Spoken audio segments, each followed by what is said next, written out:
We are continuing to track Hurricane Sandy this morning as it approaches the East Coast. That's right. Lieutenant Governor Tim Murray joins us now live on the phone with details on what the state is doing to prepare today. Lieutenant Governor, good morning to you. Thanks for being here. Good morning. What is the latest from your end in terms of what you are telling residents today? Well, we just wrapped up a phone call with Governor Patrick at 6 o'clock in our NEMA team and cabinet just to make sure that we're doing everything we can to get the word out, that we're monitoring the situation in terms of impacts already, and to anticipate what you just reported, that these wind gusts are going to pick up, and that there are parts of the state that will see some of the rain too. So it's just being ready, continuing to push out the information so that people and businesses and entities are taking the appropriate steps to stay safe.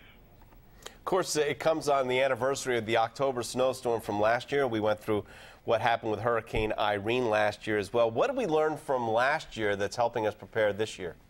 Well, the one piece, that we have really been pushing hard and persistently on is with the utility companies that, we don't want them reacting to the storm. We want them, being proactive and pre-deploying, getting crews on the ground, making sure that their communication. So if you've got a line crew that's going to go out and fix a power line that's down, making sure that they have on site, if necessary, the tree crews so that they can access the power line. So it's really getting that micro, if you will, and trying to push and hold accountable the utility company so that they're doing that level of pre-planning and have that level of communication on the ground. And, last year during the October snowstorm, we saw extended outages, Lieutenant Governor, possibly up to 2 weeks. Are you thinking that because we're so prepared that this will be avoided this year? What are your thoughts on that?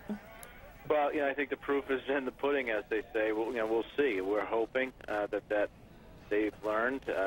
We've repeated conversations with them on that. The good news is it appears that they have, in a couple days in anticipation of the storm, brought in significant amounts of crews to do the work, both crews within their companies and contractors from other states. So, we're at least, that's a positive sign that you've got troops on the ground, and they have assured us, the leadership teams, CEOs of these companies, that they've got that level of communication to prevent what happened last time from happening again.